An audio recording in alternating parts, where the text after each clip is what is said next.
Hello दोस्तों, good morning, नमस्कार। आप सभी का स्वागत है आप सभी के अपने यूट्यूब चैनल परीक्षा की शिक्षा में। आई होप कि आप सभी अच्छे होंगे। आपकी जो तैयारी है बढ़िया तरीके से चल रही है। तो जो बच्चे क्लास में फर्स्ट टाइम है, पहली बार नए उसी को बता दें, हमारे चैनल पर आपकी बीएड परीक्षा 2024 की आपकी तैयारी रेगुलर बेसिस पर करवाई जाए। तो जिसे भी तैयारी पूरी करने चाहते हो चैनल को जो है सब्सक्राइब करके हमारे साथ जुड़ जाइए और उसके बगल में जो बेल आइकन है उसको ऑन कर लेंगे, ठीक है।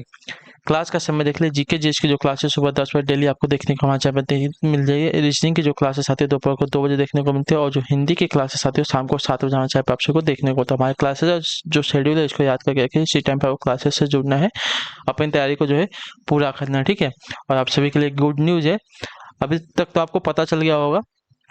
जिसको नहीं पता है उसके लिए बता दूं कि आपका जो फॉर्म है यूपी वालों का ऑफिशियल 10 तारीख को जो है आने की संभावना है। मतलब नोटिफिकेशन आ गया है, तो 10 तारीख तक जो है आपका फॉर्म आ जाएगा, इतना याद रखिए, ठीक है। तो 10 तारीख को जो है आपका फॉर्म आ जाएगा। तो अपनी तैयारी जो है कंप्लीट करके रखिए फॉर्म के लिए।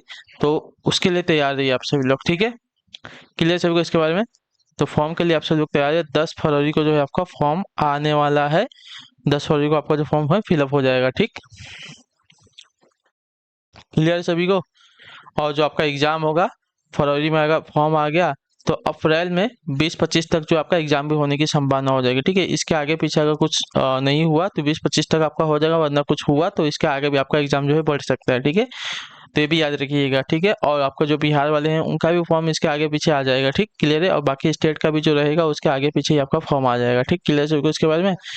देखिए, अगर आपसे को पीडीएफ चाहिए तो पीडीएफ के लिए हमारे टेलीग्राम का जो चैनल है उसको ज्वाइन करें। परीक्षा की शिक्षा ना का नीचे डिस्क्रिप्शन में उसका जो है लिंक मिला, फटाफट जाए टेलीग्राम चैनल से जुड़िए, पीडीएफ डाउनलोड कर अपनी तैयारी को जो है कंप्लीट करेंगे, ठीक है। वहाँ पे जो क्लास का अपडेट डेली बेसिस पे आपको दिया जाता है, जो एग्जाम का अपडेट होगा वो भी आपको यहाँ पे दिया जाएगा, ठीक है। अगर आपको हमसे कुछ पूछना कोई बात करें तो आप हमें आके इंस्टाग्राम पर मैसेज कर दिए। परीक्षा की शिक्षा का इंस्टाग्राम का पेज है, नीचे डिस्क्रिप्शन में आपको इसका जो है लिंक मिल जाएगा, ठीक है। क्लियर सभी को। तो चलिए क्लास स्टार्ट करें। स्टार्ट करने से पहले जैसे क्लास को लाइक नहीं है, क्लास को एक एक लाइक कर दीजिए, क्लास को अपने दोस्तों के साथ जो है शेयर भी कर दीजिए, ठीक है। तो चलिए क्लास स्टार्ट करें, देखें क्या पूछा गया। पहला नंबर क्वेश्चन आपके सामने दिया गया है।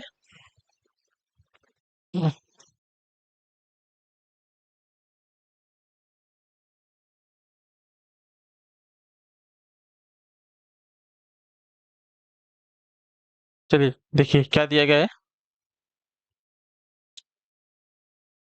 भारत, एक मिनट, क्वेश्चन बोलो ना। भारत के प्रथम chief of defence staff CDS general Bipin Lakshman Singh Rawat का हेलीकॉप्टर MI-17V5 हादसा दिनांक जो है 8 दिसंबर 2021 को किस स्थान पर हुआ, तो बताइए।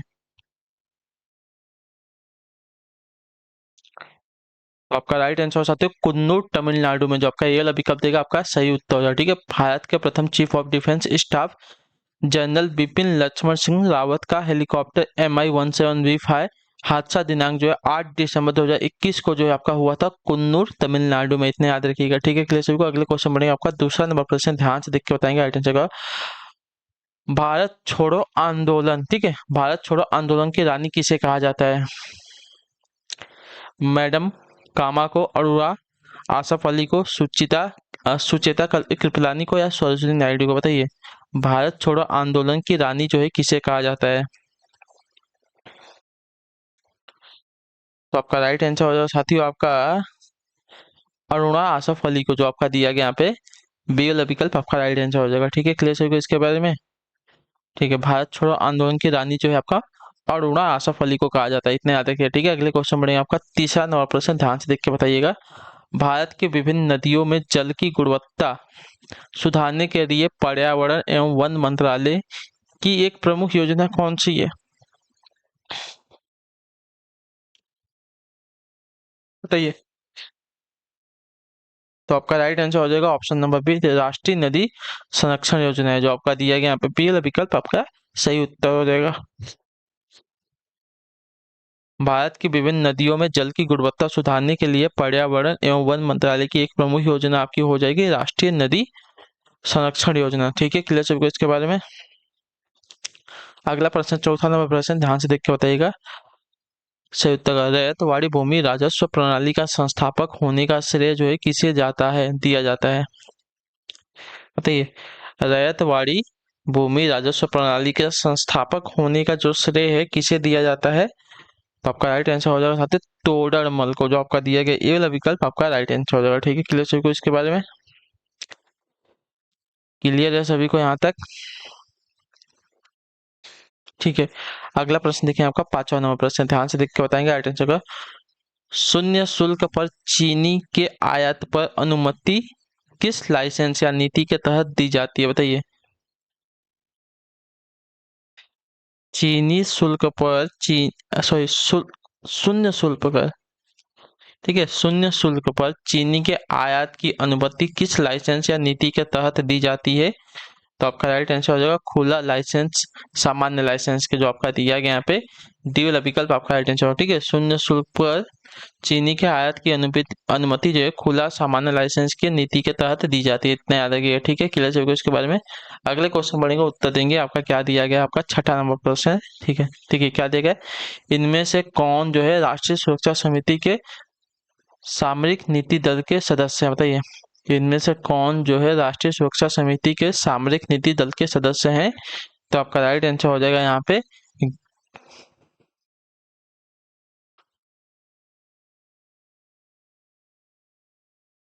विदेश सचिव, गृह सचिव और केंद्रीय प्रत्यक्ष कर बोर्ड के अध्यक्ष जो आपके दिए गए हैं, तीनों के तीनों आपका राइट आंसर होगा। ठीक है, तो जो आपका बेल विकल्प देगा आपका राइट आंसर हो जाएगा।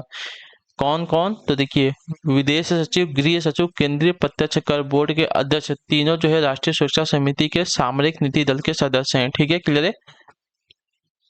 ठीक है, अगला प्रश्न देखेंगे आपका 7वां नंबर प्रश्न। मानव शरीर में श्रोणि कंकाल का आकार क्या होता है, बताइए। मानव शरीर में श्रोणि कंकाल का आकार क्या होता है साथियों, इसका राइट आंसर क्या हो जाएगा? तो आपका राइट आंसर त्रिकोण होता है, जो आपका दिया गया बी वाला विकल्प आपका राइट आंसर हो जाएगा।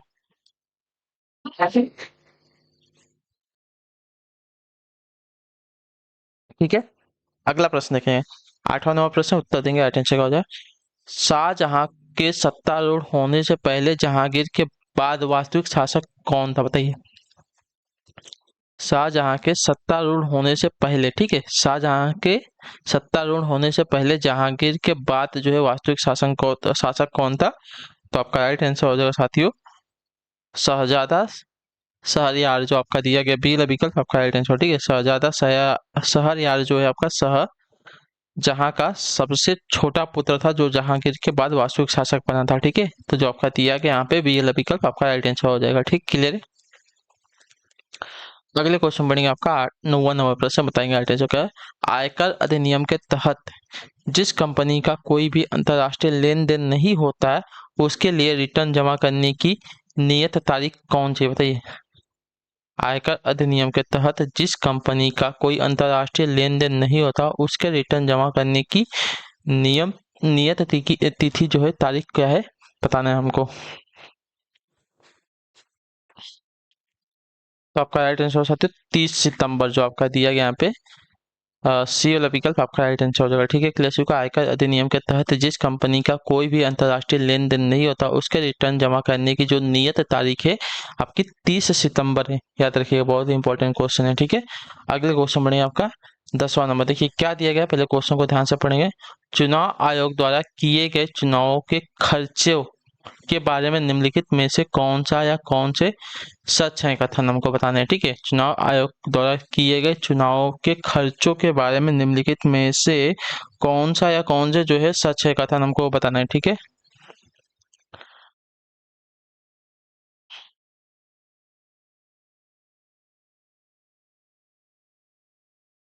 देखिए इसका जो कथन दिया गया है, पहला कथन, यदि चुनाव केवल संसद के लिए ही आयोजित किया जा रहे हैं तो वह पूरी तरह से केंद्र सरकार द्वारा वहन किया जाता है।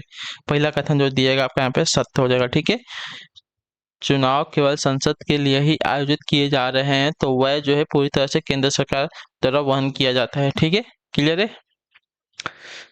और जो आपका दूसरा दिया गया, यदि चुनाव केवल राज्य विधानसभा के लिए ही आयोजित किए जा रहे हैं तो वह को जो है केंद्र सरकार और संबंधित राज्य द्वारा समान रूप से वहन किया जाता है। आपका ये वाला कथन गलत है, सिर्फ केवल केवल एक कथन जो आपका दिया गया आपका राइट आंसर हो जाएगा। ठीक है, कौन सा, कि चुनाव अगर संसद के लिए आयोजित किया जा रहा है तो उसका जो व्यय है पूरी तरह से केंद्र सरकार ही खर्चा करेगी, उसका इतना याद रखिएगा। ठीक है, अगले क्वेश्चन बढ़ेंगे आपका 11 नंबर, बताएंगे राइट आंसर क्या हो जाएगा। दल परिवर्तन के आधार पर अयोग्यता के प्रावधान को शामिल करती है 10वीं अनुसूची संविधान के किस वर्ष जो है जोड़ी गई थी, बताइए। दल परिवर्तन के आधार पर अयोग्यता के प्रावधान को शामिल करती 10वीं अनुसूची संविधान में कब जोड़ी गई थी, तो इसका राइट आंसर हो जाएगा साथियों आपकी जोड़ी गई थी 1985 में। जो आपका सीएल अभी कब देगा, आपका राइट आंसर हो जाएगा। ठीक है, क्लियर हो गया इसके बारे में। दल परिवर्तन के आधार पर अयोग्यता के प्रावधान को शामिल करती 10वीं अनुसूची जो है संविधान में आपकी 1985 में जोड़ी गई थी। ठीक है, क्लियर है। अगले क्वेश्चन बढ़ेंगे 12 नंबर पर, ध्यान से देख के बताएंगे राइट आंसर का। भारतीय दंड संहिता यानी कि आईपीसी की धारा 53 किस वर्ष के संबंध में, बताइए। भारतीय दंड संहिता यानी कि आईपीसी की धारा 53 किस विषय के संबंध में है, तो आपका राइट आंसर हो जाएगा साथियों ये आपका दंड के संबंध में जो आपका दिया गया फिर डी वाला विकल्प आपका राइट आंसर हो जाएगा। ठीक है, क्लियर हो गया इसके बारे में। ठीक है, अगला प्रश्न देखें आपका 13 नंबर प्रश्न, ध्यान से देखिएगा, उत्तर दीजिएगा। कौन सा सस्तन प्राणी, ठीक है, स्तन प्राणी होना चाहिए, कौन सा स्तन प्राणी उड़न लोमड़ी के रूप में जो है जाना जाता है, बताइए। कौन सा स्तन प्राणी जो है उड़न लोमड़ी के रूप में जो है जाना जाता है, तो आपका राइट आंसर हो जाएगा साथियों चमगादड़, जो आपका दिया गया यहाँ पे डी वाला विकल्प आपका। इसका मुंह भी अगर देखे तो आपको लोमड़ी की तरह दिखता है। ठीक है, याद रखिएगा। ठीक है, क्लियर है। अगले क्वेश्चन बढ़ेगा आपका 14 नंबर पर, ध्यान से देखिएगा, उत्तर दिए। कोलकाता मदरसा भारत में राज्य संचालित शैक्षिक संस्थान किसके द्वारा स्थापित किए गए, तो बताइए। कोलकाता मदरसा भारत में राज्य संचालित शैक्षिक संस्थान जो है किसके द्वारा स्थापित किए गए थे, तो आपका राइट आंसर हो जाएगा साथियों लॉर्ड वॉरेन हेस्टिंग्स द्वारा, जो आपका दिया गया यहाँ पे बी वाला विकल्प आपका राइट आंसर हो जाएगा। ठीक है, क्लियर हो इसके बारे में। कोलकाता मदरसा भारत में जो है राज्य संचालित शैक्षिक संस्थान जो है लॉर्ड वॉरेन हेस्टिंग्स द्वारा जो है स्थापित किए गए थे। ठीक है, क्लियर है। अगला प्रश्न देखेंगे आपका 15 नंबर पर, ध्यान से देख के उत्तर देंगे राइट आंसर होगा। भारत की प्रतिरक्षा और सुरक्षा से जुड़े किस संगठन का जो ध्येय है उद्यम, निष्पक्षता और सच्चरित्रता है, बताइए। तो आपका राइट आंसर होगा केंद्रीय जांच ब्यूरो यानी कि सीबीआई की, जो आपका दिया गया यहाँ पे बी वाला विकल्प आपका राइट आंसर। भारत की प्रतिरक्षा और सुरक्षा से जुड़े केंद्रीय जांच ब्यूरो का जो ध्येय है आपका उद्यम, निष्पक्षता और सच्चरित्रता है, जो आपका दिया गया यहाँ पे बी वाला विकल्प आपका राइट आंसर हो जाएगा। ठीक है, केंद्रीय जांच ब्यूरो एसबीआई, इससे भी सीबीआई की। ठीक है, अगले क्वेश्चन बढ़ेंगे आपका 16 नंबर पर, ध्यान से देख के बताएंगे राइट आंसर। अनुसूचित जाति और अनुसूचित जनजाति भारत की आबादी का क्रमशः कितना है, बताइए। 2011 की जनगणना के अनुसार हमको बताना है। तो देखिए अनुसूचित जाति जो है आपका 16.6% और अनुसूचित जनजाति जो आपका 8.6% है, तो जो आपका दिया गया यहाँ पे बी विकल्प आपका राइट आंसर हो जाएगा। ठीक है, क्लियर होगा इसके बारे में। अगले क्वेश्चन बढ़ेंगे आपका 17 नंबर, ध्यान से देख के बताएंगे राइट आंसर क्या हो जाएगा 17 पर। ठीक है, रिक्त स्थान जो 1940 में ब्रिटिश सरकार द्वारा बनाया गया एक प्रस्ताव था जिसमें अधिक भारतीयों को शामिल करने के लिए भारत के वायसराय की कार्यकारी परिषद के विस्तार का और अपने स्वयं के संविधान को तैयार करने के लिए भारतीयों के अधिकार की मान्यता का वादा किया गया था। कौन से मिशन में, बताइए। कौन से मिशन में जो है 1940 में ब्रिटिश सरकार द्वारा बनाया गया एक प्रस्ताव था जिसमें अधिक भारतीयों को शामिल करने के लिए भारत के वायसराय की कार्यकारी परिषद के विस्तार का और अपने स्वयं के संविधान को तैयार करने के लिए भारतीयों के अधिकार की मान्यता का वादा किया गया था। कौन से मिशन में या कौन से नियम में, तो आपका राइट आंसर हो जाएगा साथियों आपका अगस्त ऑफर में। ठीक है, जो आपका दिया गया यहाँ पे ए वाला ऑप्शन आपका नहीं दिख रहा है, मैं आपको बता दूं, तो अगस्त ऑफर जो आपका यहाँ पे दिया गया है ए वाला विकल्प आपका राइट आंसर हो जाएगा। ठीक है, क्लियर सभी को इसके बारे में, क्लियर है। अगले क्वेश्चन बढ़ेंगे आपका देखेंगे 19-18 नंबर बताएंगे राइट आंसर क्या हो जाएगा। निम्नलिखित अधिनियमों को सबसे पहले पारित होने से लेकर सबसे बाद में पारित होने वाले कालक्रम के अनुसार जो है लगाइए। ठीक है,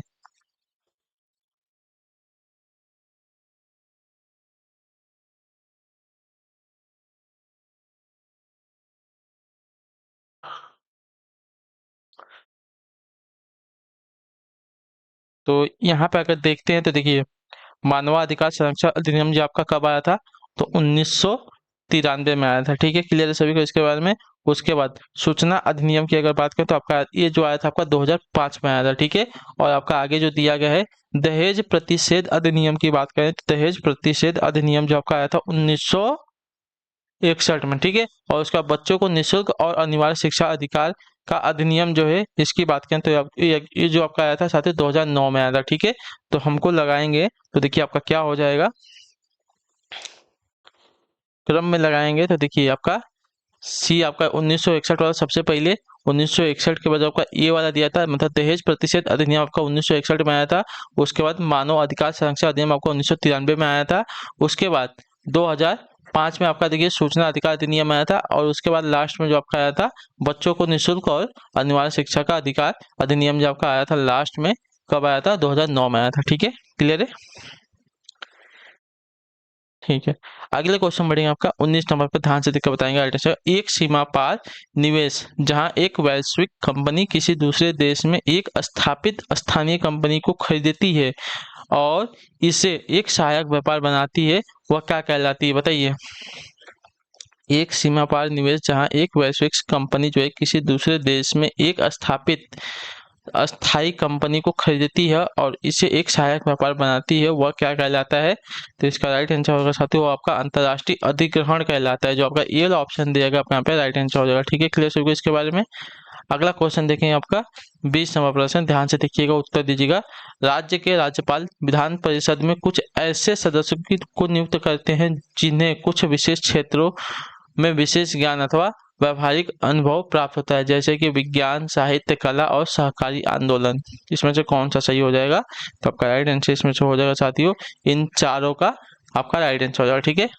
जो आपका दिया गया यहाँ पे डी वाला विकल्प ए, बी, सी और डी आपका राइट आंसर, ठीक है। राज्य के राज्यपाल जो है विधान परिषद में कुछ ऐसे सदस्य को नियुक्त करते हैं जिन्हें कुछ विशेष क्षेत्रों में विशेष ज्ञान अथवा व्यावहारिक अनुभव प्राप्त होता है, जैसे कि विज्ञान, साहित्य, कला और सहकारी आंदोलन, ठीक है। 21 नंबर का उत्तर देंगे। हड़प्पा सभ्यता में गढ़ यानी कि गढ़ जगह किसके लिए जो है जानी जाती थी बताइए। हड़प्पा सभ्यता में जो आपकी गढ़ जगह है किसके लिए जानी जाती थी। तो आपका राइट आंसर हो जाएगा साथियों यहाँ पे वहां उच्चतर वर्ग के लोग बसते थे, इसके लिए जो है आपका गढ़ जाना जाता था, इतना याद रखिएगा, ठीक है। क्लियर है। हड़प्पा सभ्यता में गढ़ जो है जगह किसके लिए जानी जाती तो वहां उच्चतर वर्ग के लोग बसते थे, इसके लिए, ठीक है। क्लियर है। अगला क्वेश्चन देखें आपका 22 नंबर पर, ध्यान से देख के उत्तर देंगे। भारत में सिंचाई के लिए निम्नलिखित तरीकों में से कौन सा अधिक प्रचलित है बताइए। भारत में सिंचाई के लिए निम्नलिखित तरीकों में से कौन सा जो है अधिक प्रचलित है। तो अधिक प्रचलित आपका हो जाएगा कुएं और ट्यूबवेल से जल सिंचाई जो की जाती है भारत में अधिक प्रचलित है। तो जो आपका दिया गया यहाँ पे बी विकल्प आपका राइट आंसर हो जाएगा, ठीक है। क्लियर सभी को इसके बारे में। अगला प्रश्न भी देख लेते हैं 23 नंबर है, 23 बताएंगे राइट आंसर का। रिक्त स्थान एक प्रकार की कृषि व्यवस्था है जिसमें भूमि का मालिक एक किराएदार को अपने हिस्से की भूमि पर पैदावार एक हिस्से के बदले में अपनी भूमि का उपयोग करने के लिए देता है, उसको क्या कहते हैं बताइए। तो उसको जो आपका देखिए शेयर क्रॉपिंग करते हैं, गांव में आपने सुना होगा बटैया खेती होती है ना, उसको कहते हैं, ठीक है। तो शेयर क्रॉपिंग एक प्रकार की कृषि व्यवस्था है जिसमें भूमि का मालिक एक किराएदार को अपने हिस्से की भूमि पर जो है पैदावार एक हिस्से के बदले में अपनी भूमि का उपयोग करने के लिए देता है, ठीक है। क्लियर सभी को इसके बारे में। अगला क्वेश्चन देखें 24 नंबर पे, ध्यान से देखिए उत्तर देंगे। अविश्वास प्रस्ताव के विषय में इनमें से कौन सा है। अविश्वास प्रस्ताव के विषय में इनमें से कौन सा है, लेकिन क्या है वो तो नहीं बताया ना। चलिए देखते हैं। यह केवल लोकसभा में लाया जा सकता है, सही बात है। अविश्वास प्रस्ताव जो है केवल लोकसभा में लाया जा सकता है और यह जो है केवल मंत्रिपरिषद के खिलाफ लाया जा सकता है, किसी एक मंत्री के खिलाफ, ठीक है। यह केवल जो है मंत्रिपरिषद के खिलाफ लाया जा सकता है, किसी एक मंत्री के खिलाफ भी, ठीक है। तो जो आपका दिया गया दोनों कथन आपके यहाँ पे इसके बारे में राइट हो जाएगा, ठीक है। क्लियर है। तो पी और की दोनों कथन आपके यहाँ पे राइट हो जाएगा, ठीक है। अगला क्वेश्चन देखें 25 नंबर पर, आखिरी क्वेश्चन, ध्यान से देखिए उत्तर देंगे। केंद्र सरकार ने निम्न में से किस देश के उत्पादों के आयात पर जो है प्रतिपाटन शुल्क को जो है आगे बढ़ाया बताइए। केंद्र सरकार ने निम्न में से किस देश के उत्पादों के आयात पर जो है प्रतिपाटन शुल्क को जो है आगे बढ़ाया है। तो आपका राइट आंसर हो जाएगा यहाँ पे चीन के जो आपका दिया गया सी वाला विकल्प आपका राइट आंसर। ठीक है, केंद्र सरकार ने जो है चीन देश के उत्पादों के आयात पर जो है प्रतिपाटन शुल्क को जो है आगे बढ़ा, इतने याद रखिए। तो जो आपका सी वाला ऑप्शन देगा आपका यहाँ पे राइट आंसर हो जाएगा। ठीक है, क्लियर है। तो इसी के साथ जो आपकी क्लास है आज की यहीं पे कंप्लीट होते हैं। आई होप को जो क्लास है अच्छी लगी है। आज के जो क्वेश्चन थे थोड़े नए थे, तो आई होप कि आपको जो क्लास है अच्छी लगी होगी। तो हम आपसे मिलते हैं आपकी अगली क्लास में। तब तक टाटा बाय बाय, जय हिंद, जय भारत। आपसे क्लास से जुड़ने के लिए बहुत बहुत ही धन्यवाद साथियों।